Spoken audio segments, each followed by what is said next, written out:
Kalau kita bepergian ke satu tempat, kita pengen kan dengan cepat, ya, tapi juga selamat. Ya. Nah, dan yang kedua mungkin dengan budget yang terjangkau. Ya.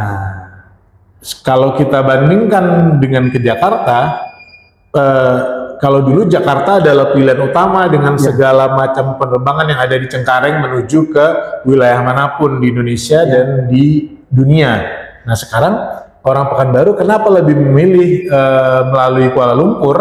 Ya karena lebih cepat, lebih dekat. Terus pilihannya juga banyak sama seperti ke Cengkareng. Dan yang pasti adalah lebih efisien di kantong. Kalau menurut saya itu kenapa orang Pekanbaru, dan ini sudah lama tercipta. Ya, dan sekarang frekuensi penerbangan dari Pekanbaru ke Kuala Lumpur itu per day kita bisa dapat sekitar 5 flight sehari. Artinya itu bisa mengakomodir keinginan orang Pekanbaru, bahkan bukan hanya orang Pekanbaru aja, orang Riau untuk ke luar negeri menggunakan transportasi udara. Itu menurut saya sih itu, Bang.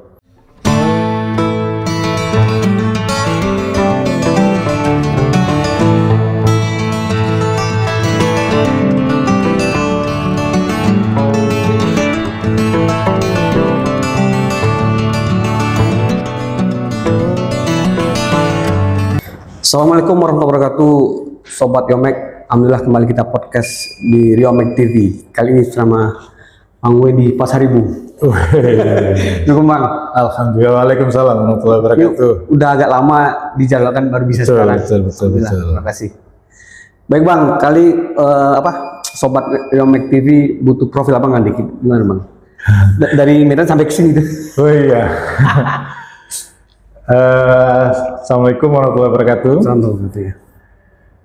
Nama saya Windy Yolanda Pasaribu. Kebetulan saya di sini merantau. Ya, kita sama Dede kita ketemu udah lama ya, dari tahun 2008 dulu waktu masih di maskapai penerbangan. Jadi yang membawa ke sini saya itu adalah karena kerjaan saya dulu di maskapai penerbangan ya. Boleh disebutkan? Boleh. Sriwijaya Air. Sriwijaya Air. Jadi karena Bang Deddy juga dulu aktif di travel agent, kita ketemu airline dan sebagai travel agent. Yes. Nah, 2013 saya pensiun dari dunia penerbangan, terus kemudian masih bergelut di bidang ya masih berhubungan dengan penerbangan lah, tapi di bidang travel agent ya.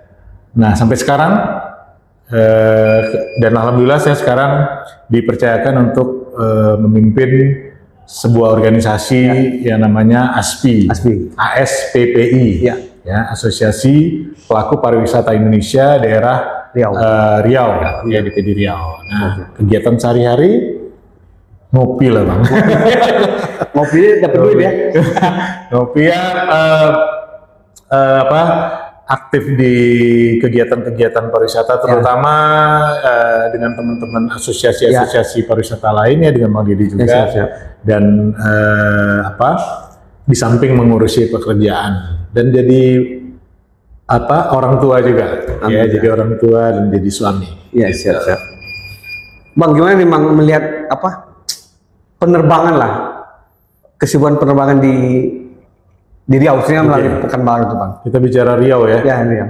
Nah, sebenarnya Riau itu adalah daerah Pekanbaru ya, kita bicara. Pekanbaru adalah daerah yang sangat potensial untuk penerbangan. Dari dulu frekuensi penerbangannya bukan malah berkurang, malah bertambah terus ya.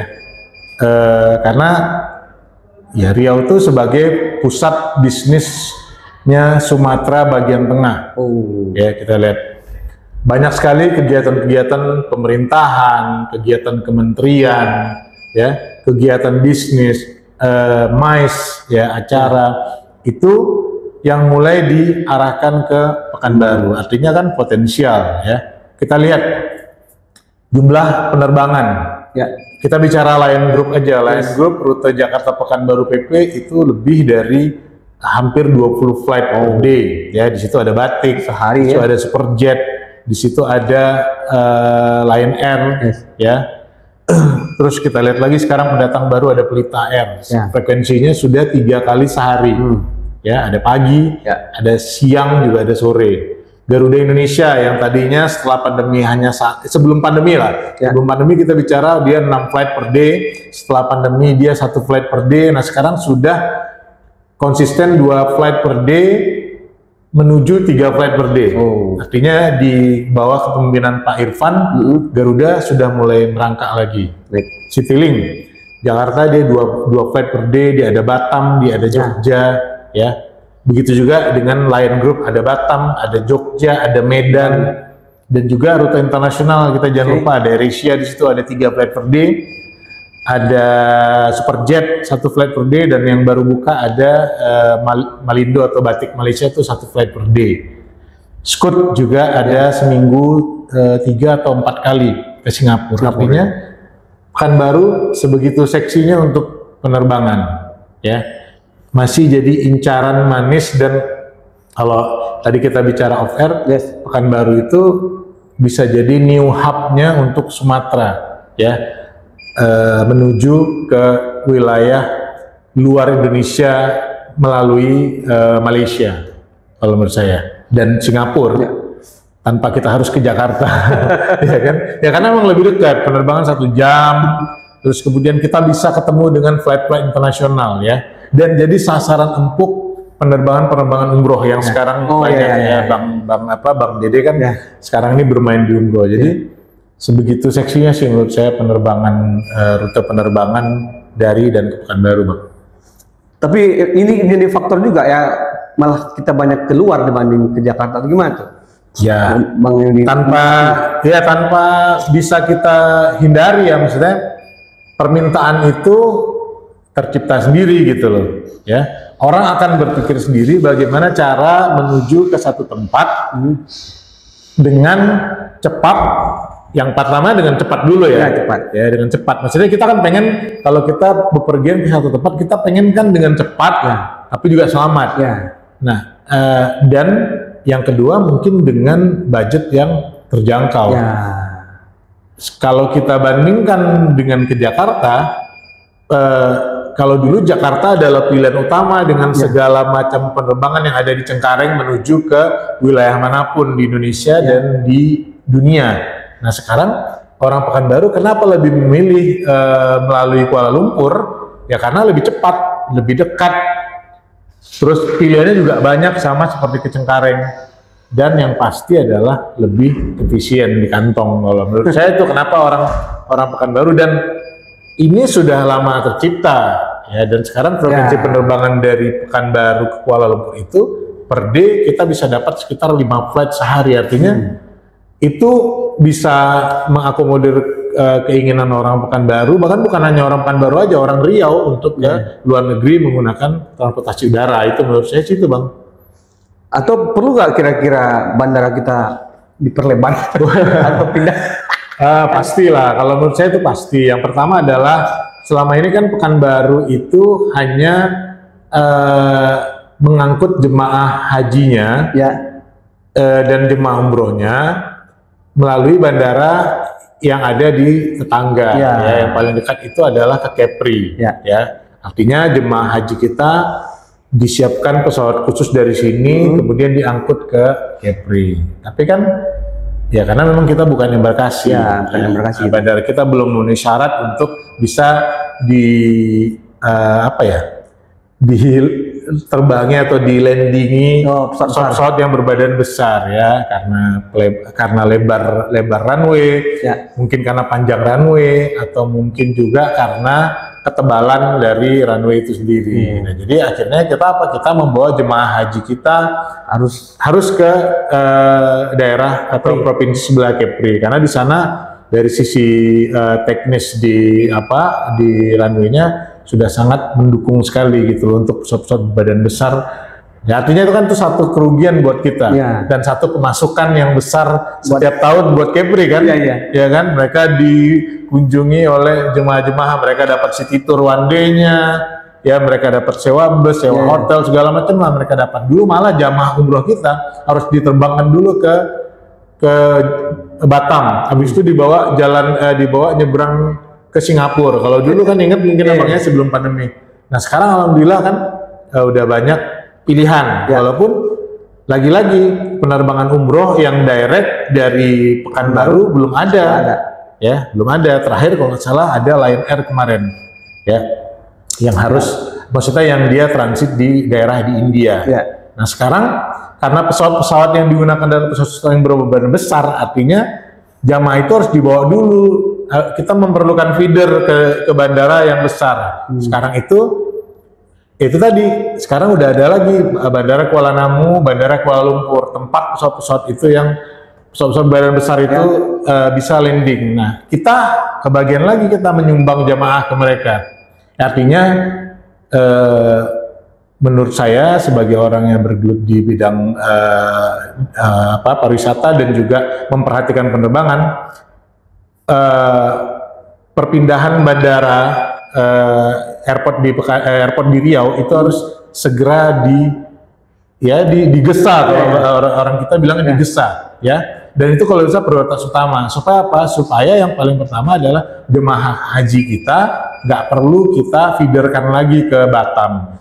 Jemaah umroh kita nggak perlu kita bawa ke Medan, kita bawa ke Kuala Lumpur, langsung dari daerah kita. Bahkan kita bisa mengajak jemaah-jemaah dari provinsi tetangga, terutama Jambi, untuk bisa terbang dari Riau. Artinya kan akan ada pemasukan lagi. Betul. Travel agent akan dapat sewa bus lah, hotel-hotel akan diisi sama jamaah-jamaah yang stay menunggu jadwal penerbangan, rental mobil, tempat makan dan lain-lain. Banyak sekali efeknya. Itu yang menurut saya harus digesa, ya. Terutama harapan kami juga kepada nanti pemimpin kita yang terbaru, Gubernur, karena memang itu kewenangannya ada di gubernur nanti untuk menggesa airport baru dari Provinsi Riau. Ya terserah apa mau tetap di Pekanbaru, apa mau di Kabupaten Kampar atau Pelalawan, atau mungkin di Bengkalis. Yang penting ada pesawat yang pesawat besar bisa masuk, dan kemungkinan penerbangan internasional akan direct ke Pekanbaru. Semakin banyak inbound ini. Ya mungkin bisa dari Thailand bisa langsung ke sini, atau mungkin bisa dari Vietnam bisa ke sini. Kenapa enggak? Dan itu akan mendatangkan wisatawan asing yang lebih banyak masuk ke Riau. Dan menurut saya kita akan bisa berbangga bahwa nanti Riau bukan hanya menjadi kota minyak lagi, kota kebun lagi, Riau menjadi kota pariwisata. Riau menjadi kota pariwisata. Kita punya banyak objek-objek yang bisa kita banggakan. Ya, City Tour Pekanbaru, heritage-nya Pekanbaru, ada Siak, ada Muara Takus, terus mungkin ada Dumai mungkin, ya juga sebagai pintu masuk juga dari Malaysia melalui jalur laut, itu Bang. Sudah kita diuntungkan juga kan dengan kita tidak dicabutnya rute internasional kan? Benar. Berarti kan lebih harus maksimal lagi. Pemerintah Riau.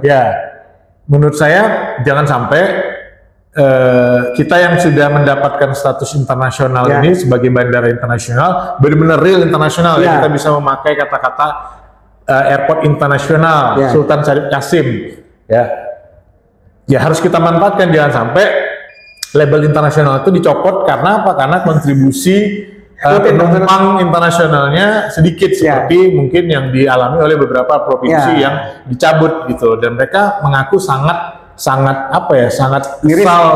miris gitu dengan dicabutnya status internasional. Artinya mereka tidak bisa melayani penerbangan internasional yang secara berjadwal. Nah, artinya Riau atau Pekanbaru harus berbangga kalau menurut saya.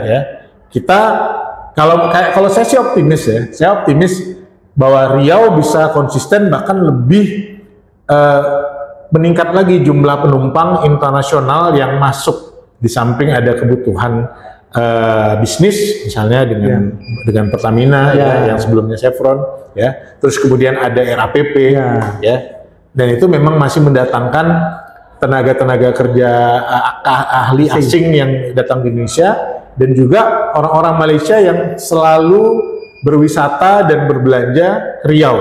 Itu pasti kan Bang, dan juga orang-orang Singapura yang masuk ke Pekanbaru, termasuk berwisata, juga berbelanja, dan juga untuk berbisnis. Jadi kalau saya yakin optimis kita bisa mempertahankan dan malah dengan adanya bandara baru, airport yang baru, itu nanti akan membuka lebih luas lagi wisatawan yang masuk, bahkan bisa beragam lagi, hanya orang Malaysia, nggak hanya orang Singapura, mungkin Thailand, ASEAN secara keseluruhan, ya, atau mungkin wilayah-wilayah negara, mungkin Timur Tengah kita bisa datangkan, ya, itu mungkin Bang. Investor lah nanti kan di. Wah, bener-bener. Di Bengkalis atau di mana kan? Ya, jadi akan ada mendukung kemajuan provinsi, kemajuan kota. Kabupaten kota di Riau. Ya, Itu kira-kira kalau udah ada itu, gimana dengan tempat-tempat spot-spot wisata yang kira-kira di kabupaten kota di Riau ini? Udah. Ya. Nah, yang pasti akan berdampak positif ya. Ya. Contoh misalnya yang paling dekat sama kita adalah Kampar. Oke. Kampar dengan segala macam keindahan alamnya, segala macam objek wisatanya, ya, yang memang sebelum kita lahir udah ada. Contoh misalnya Muara Takus, ya kan? Itu kan memang dari peradaban lama. Ya mungkin buat kita orang lokal, kita melihat Muara Takus ya mungkin ya Muara Takus seperti itu. Tapi mungkin buat pendatang, orang luar, mereka melihat bahwa ini loh yang ada di buku-buku sejarah selain Candi Borobudur. Ya, artinya kita berbangga. Dan sekarang apalagi dengan adanya tol ya dari Pekanbaru ke Kampar, itu hanya kita keluar dari tol itu sedikit lagi sudah ketemu langsung jalan masuk ke Muara Takus. Artinya kalau dulu kita kalau mau bawa tol ke Muara Takus, kita mikir perjalanannya sudah hampir 3 jam lebih. PP berarti sudah 6 jam. Waktu untuk perjalanan kita ada 6 jam. Kita belum makan lagi. Kita belum sightseeing beberapa objek yang ada di Kampar. Nah sekarang dengan jarak tempuh hanya kurang dari 1 jam kita sudah sampai masuk ke area di Muara Takus. Artinya kita bisa mengarrange beberapa perjalanan, bukan hanya Muara Takus ya, mungkin termasuk Ulu Kaso, mungkin makan sate di Bangkinang, mengunjungi masjid tua yang ada di daerah Kampar, dan banyak. Artinya itu yang terdekat tuh Kabupaten Kampar. Begitu juga Istana Siak ya, apalagi kalau nanti Istana Siak daerah Siak juga dibantu dengan infrastruktur jalan yang bisa lebih cepat kita menempuh Pekanbaru ke Siak. Artinya akan banyak objek, ya udah pasti akan mendatangkan mendatangkan devisa ya, bagi pemerintah setempat kabupaten. Menurut saya itu. Jadi dan kita akan mendatangkan wisatawan asing loh, bukan lokal lagi gitu loh. Kalau kita bicara wisatawan asing, artinya uang yang akan datang satu daerah itu akan lebih banyak lagi gitu. Jadi kan kalau di Jawa ada Borobudurnya, ini ada Muara Takus. Wah benar, Muara Takus, dan harusnya kita bangga bahwa Riau yang dulunya bukan daerah wisata, sekarang orang-orang di Riau itu bisa mengklaim bahwa Riau adalah termasuk daerah wisata karena apa, punya objek wisata banyak gitu loh ya. Pekanbaru sendiri aja ada objek wisata, ada wisata heritage-nya ya, belum lagi kita mix dengan Pekan Sikawan ada Kampar, ada Siak, Pelalawan, dan ada Pelalawan ya. Di situ ada histori ya, ada cerita sejarah yang bisa kita jual untuk negara-negara mungkin serumpun kita lah, seperti Malaysia. Ternyata mereka tarik-tarik, ada hubungan keluarga kayak seperti di Kampar kan. Ada hubungan, ada nilai sejarah gitu loh.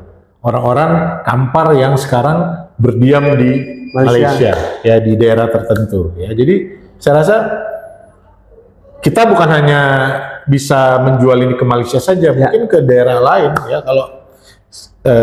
Kalau saya sih pengennya mungkin bisa sampai ke Vietnam. Orang Vietnam itu bisa datang ke sini ya, mereka bisa melihat bagaimana sisi lain dari Indonesia di bagian barat, bukan hanya Jakarta, bukan hanya Bali. Mereka melihat bagaimana masyarakat Melayu di Riau ya, bagaimana cara bercocok tanamnya, bagaimana cara mereka menjalankan adatnya di Kampar misalnya, di Pekanbaru misalnya, yang setiap ada acara ada apa tuh siri-siri itu kan satu adat yang sampai saat ini masih kita pertahankan. Itu kan bisa kita perkenalkan, kita bisa jual ke orang-orang di luar sana, di negara lain, bahwa ini loh kami di Indonesia, kami di Riau ya, kami tetap menjalankan adat istiadat gitu. Jadi Bandar Baru harus Pak Gubernur. Wah, ya, nah, insya Allah lah kita berdoa, kita support sebagai insan pariwisata, ya kita harus mensupport ya. Mudah-mudahan Gubernur memprioritaskan, Pak Gubernur yang baru nanti memprioritaskan Bandara Baru sebagai daya tarik wisata atau daya tarik pintu masuk ke Riau yang baru ya. Akan lebih banyak impact positifnya kalau menurut saya, Bang. Kita tidak terlena di migas dan sawit mungkin ya. Ya, kalau menurut saya itu kan sudah jalan ya. Sawit sudah jalan, terus kemudian ya kita fokus aja lah, kira-kira fokus, kalau memang fokus di pariwisata ya berarti kita sama-sama lah ya mendukung pariwisata. Kalau memang kita mau main di event atau MICE, ya nggak apa-apa, kita pariwisata kan tetap kebagian kan.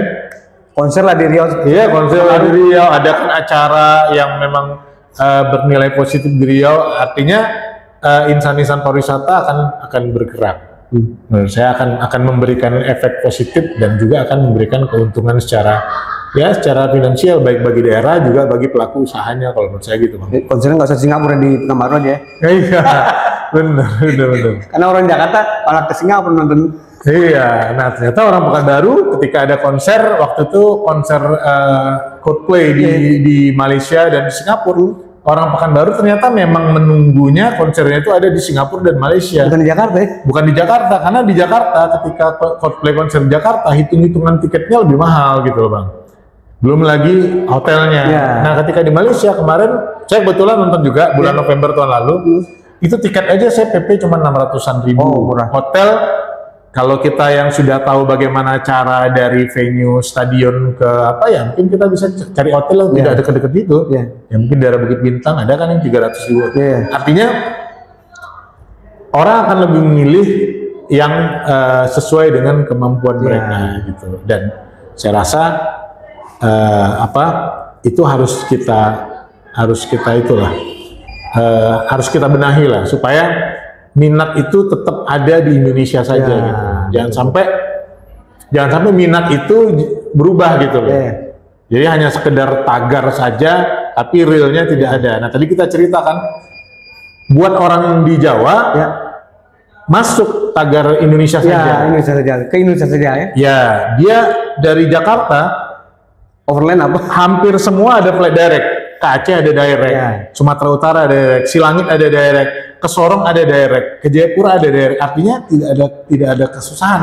Semahal-mahalnya direct flight itu masih bisa tapi kalau sudah kita dari daerah seperti Sumatera harus ke Jawa Bali, kita harus melewati Jakarta. Artinya harus dua kali. Dua rute yang harus kita bayar dengan PP. Lama jadi ya. Nah jadi seperti itu. Ya untung saja seperti Pekanbaru ada rute direct ke Jogja. Jadi kita nggak perlu ke Jakarta, kita bisa terbang langsung ke Jogja. Bahkan harganya lebih murah.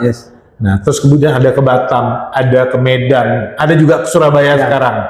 Nah artinya kita juga berharap flight-flight yang connecting flight, karena tidak ada flight direct dari Pekanbaru, juga harganya bisa terjangkau sehingga teman-teman pemain tour outbound yang Indonesia itu bisa tetap menjual Indonesia saja, dan juga teman-teman outbound travel yang ada di daerah lain, mereka juga bisa menjual Riau. Karena pasti ada permintaan ya kan, Bang. Misalnya dari daerah Bali, mereka minta, oh ini kita ada kunjungan kerja nih. Nah cuman akhirnya hitung-hitung dari harga tiket ternyata nggak masuk. Jadi sayang sekali ya. Nah, jadi itu yang kita harapkan sih. Ini persoalan harga tiket ini harus segeralah ya. Kalau menurut saya sih kuncinya semuanya ada di maskapai sih. Maskapai harus membantu masyarakat ya. Jadi jangan hanya kita tahu lah bebannya maskapai juga ada, tapi beban masyarakat, beban rakyat kan juga ada gitu loh. Jadi ya kalau sekarang Pekanbaru Jakarta konsentrasinya main di 1 jutaan, ya tolonglah jangan sampai rata-rata 1 juta. Ya kan mungkin bisa start dari 750.000. ya. Yang nggak Hanya terjangkau dibuka lah. 5 seat saja, hanya dibuka 10 seat. Setelah itu main di harga 800, 900 ya. Kalau emang udah kondisi penuh 1 jutaan. Ini sekarang flight masih kosong saja. Maskapai penerbangan di Indonesia itu membuka harga untuk rute yang terbang 1 jam lebih itu 1.050.000 Pekanbaru Jakarta. PP berarti 2.100.000 Bang. Kalau kita berempat sekeluarga, 2.100.000 dikali 4. Udah hampir 10 juta kita untuk tiket aja tuh. Jakarta aja baru. Ya, tidak bisa dipungkiri kenapa keluarga yang ada di Pekanbaru lebih memilih hiburan di luar ya, karena ya itu tadi masalah itu hiburan tadi. Jadi saya rasa ya pemerintah sudah bekerja keras, tinggal kita menunggu kebesaran hati dari maskapai penerbangan untuk menurunkan subclassnya, bukan menurun harga tiket kalau menurut saya. Karena kan di penerbangan kan ada subclassnya ya, Banyak. mulai dari promo class sampai yang di kelas yang paling tinggi. Nah sekarang mereka konsentrasi main hanya di middle class, 1 juta middle class. Dan di tiket itu yang seperti yang kita tahu, komponen tiket itu ada basic fare, ada tax ya 10% dari basic fare. Nah ditambah lagi kemarin ada fuel surcharge waktu kenaikan aftur. Nggak tahu afturnya masih tinggi atau enggak nih. Ya masih perlu nggak kenaikan fuel surcharge. Nah di fuel surcharge ini Bang ternyata ada lagi tax fuel surcharge Bang. Jadi double tax. Terus tambah lagi Bang, ada yang namanya PSC. PSC itu kalau kita dulu airport tax. Airport tax dimasukin lagi ke dalam tiket. Makanya dan airport tax sekarang itu naiknya tiba-tiba udah naik aja Di dalam tiket nih. ya itu angkasa pura ya tiba-tiba udah naik aja, ada perubahan aja harganya. Ada perubahannya, bukan harganya makin turun, harganya semakin naik. Nah jadi beban tiket itu semua ditumpukan ke dalam tarif tiket pesawat. Jadi makanya ya itu yang perlu direvisi, dihitung lagi lah gitu loh. Sehingga airline ketika menawarkan harga ya mereka bermain lah, mulai dari kalau memang ada harga promo ya keluarin dong harga promonya ya, masa nggak dikeluarin harga promonya ya, yang dikeluarin langsung harga tengah-tengahnya aja. Kalau mereka mengeluarkan harga promo 5 seat kan nggak masalah gitu. Tuh, orang nggak kebagian ya besok dia akan cari tanggal-tanggal lagi yang ada. Itu aja menurut saya Bang, legowo kebesaran hati maskapai penerbangan untuk mengeluarkan harga mereka yang di bawah middle class. Sehingga tercapai keinginan Bang Sandiaga Uno Indonesia aja. Ya dan jangan sampai juga itu memberatkan mereka dan membuat mereka nanti mengatakan bahwa mereka dalam kondisi yang rugi gitu. Kan 5 seat kan nggak rugi, ya kan? Tuh. Kan dari 5 seat sampai 10 seat ya, Boeing 737-900 itu isinya sekitar 200-an seat. 200. Masa 10 seat aja harga promo rugi sih, ya kan? Tuh. Itulah. Baik Bang, ini udah cukup panjang Bang. Mungkin ada closing statement Bang. Silakan Bang. Mantap. Jadi ya harapan kita sih kita sebagai pelaku pariwisata ya, pemerintah sudah bekerja keras. Kami tahu juga maskapai penerbangan juga sudah bekerja keras dan pontang-panting juga menghadapi pandemi. Tapi kan masyarakat kehidupannya kan tetap berjalan. Ya kita diminta untuk di Indonesia saja, berwisata di Indonesia saja. Tapi ada beberapa pihak yang tidak mensupport Indonesia saja. Jadi akhirnya memilih keluar Indonesia saja gitu. Jadi kami seperti yang saya sampaikan tadi bahwa harapan kami kepada pemerintah, terutama maskapai penerbangan, untuk ya masyarakat sudah mengerti bagaimana keresahan atau kesusahan dari industri penerbangan, tapi juga mengerti bahwa masyarakat juga dalam kondisi yang sedang tertatih-tatih ya. Jadi agar kita sama-sama bisa mendukung program pemerintah ke Indonesia saja, tolong berbesar hati, tolong legowo untuk ya bisa menghitung lagi gitu loh, menurunkan subclassesnya menurunkan subclass harga tiketnya agar kita bisa saling mendukung dan mengurangi pembatalan penerbangan. Nah itu yang sering terjadi sekarang ya. Jumlah penerbangan dipublish banyak, tapi last minute dibatalkan karena apa? Karena tidak ada penumpangnya. Kan sayang kan? Sayang kali. Mendingan dari jauh hari dibuka harga-harga promo, isiannya jelas, dan akhirnya terbang. Ya itu aja lah, dan secepatnya pemerintah bisa merealisasikan berpindahnya bandara yang sekarang ke bandara yang baru dan menjadi embarkasi wilayah Sumatera bagian tengah Riau. Itu Bang. Terima kasih Bang Wendy. Terima kasih. Baik sobat Yomek, alhamdulillah podcast kali ini disponsori oleh Sekolah Alam Indonesia. Wassalamualaikum warahmatullahi wabarakatuh. Waalaikumsalam.